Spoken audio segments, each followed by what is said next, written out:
Hello and welcome once again to Maths with Mr. C. I hope you have been enjoying our series, and today we are on Euclidean geometry and analytical geometry combined, and we are in the equation of a circle. So we need to combine the equation of the circle with Euclidean geometry, and then we make our application.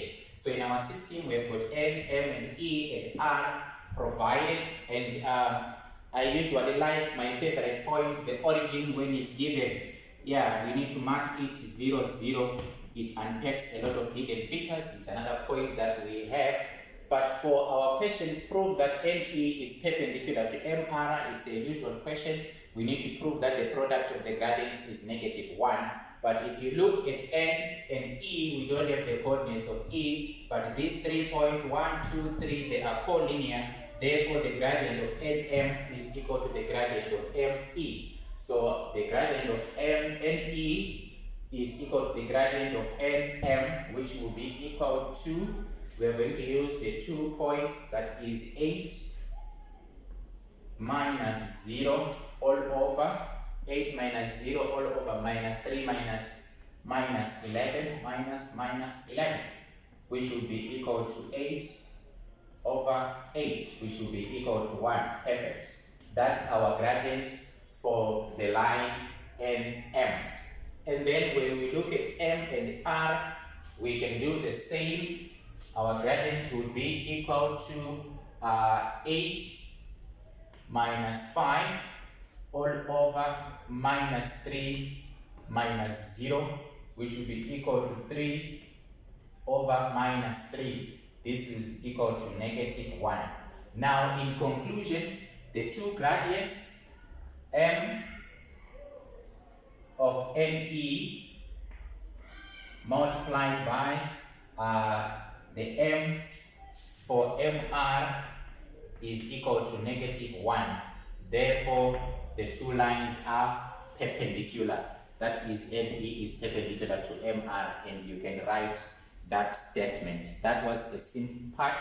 Now, part 2, this is where our main focus is. It says here, hence determine with reasons, which means there is a lot of analysis that is required. The equation of a circle, MRN, the circle is passing through the points M, R, and N in the form x minus a squared plus y minus b squared is equal to r squared. What do we need? We need the center as well as the radius. But now, when we come back to our diagram and considering what we have done there, and there's a key word here, hence, it means that what we've done on top here is got an application in the second part. Now, after proving that the two lines are perpendicular, you can actually mark this point here or this angle here to be equal to 90 degrees where the two lines meet.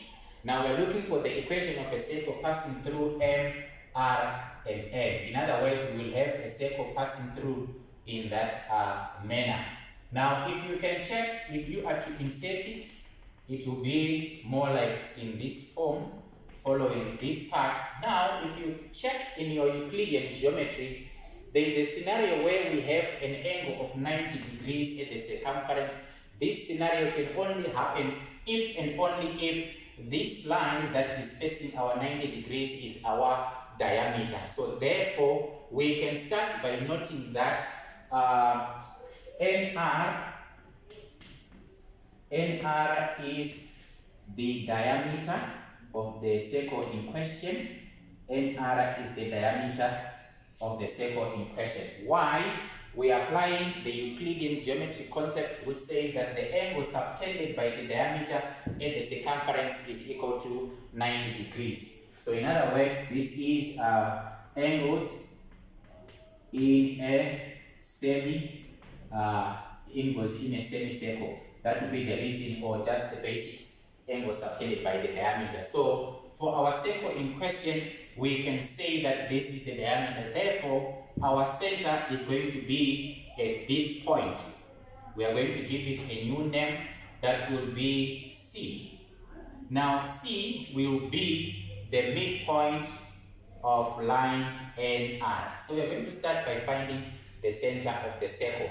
So therefore, our coordinates of C, the center, will be given by, C will be the midpoint, so it will be minus 11 plus 0, so it's minus 11 plus 0 all over 2, that is the x value, and then 0 plus 5 all over 2, 0 plus 5 all over 2, and when you simplify it nicely there, our coordinates of C, they will be minus 11 over 2 as well as 5 over 2. These are the coordinates of the center of the circle. We can label them here on the diagram. That is minus 11 over 2 and then our 5 over 2. Check the feasibility of the point. X is negative, which makes sense, and your y is positive. The next one is we need the radius, so that we have already the center. Now when you look at the radius, we've got two options, either using from C to R, it's our radius, or either using from C to M or from C to N, or we go by this one divided by 2. But because this point has got fractions, and for accuracy sake, I would prefer to find the length of the diameter and then divide by 2.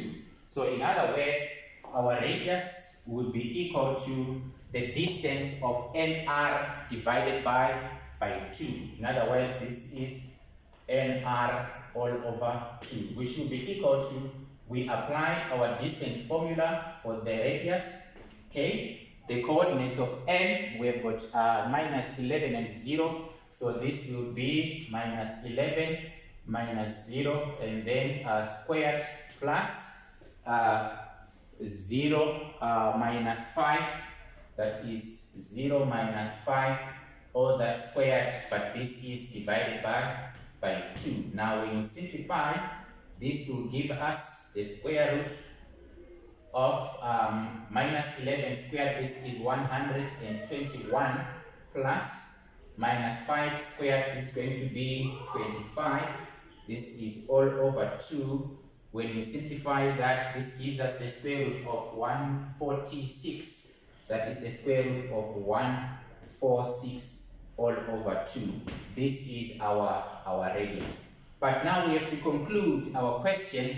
We have to find the equation of our circle, so we are combining 2 items. Therefore, our equation would be x, and then our center, it's minus 11 over 2. We reverse the coordinate, so that will be x plus 11 over 2, all that squared, plus the y, that is y, it's a positive, so here it will be a minus 5 over 2, all that squared. This is equal to, take note, this is radius squared. So when we raise this to the power 2, the root is cleared. We remain with 146 all over 4. Now you can reduce this to the lowest term. It can be x plus 11 over 2 squared plus y minus 5 over 2, all that squared is equal to, by 2, this is 73, and then this one will be 2. This is the required equation of the circle according to the question that we have been given. The center, minus 11 over 2 and minus 5 over 2, and our radius will be the square root of 146 over 2 in that form, and this completes the question. Take note, Euclidean geometry is also very important in analytical geometry. Not only this theorem for the angles in the same segment, but we also have the relationship that exists between the center of the circle, a line drawn from the center to the circumference, where it interacts with the tangent, that is going to present an angle of 90 degrees. But we'll look at that into the next series. But for now, take note of this one. Practice makes perfect. Ta-da!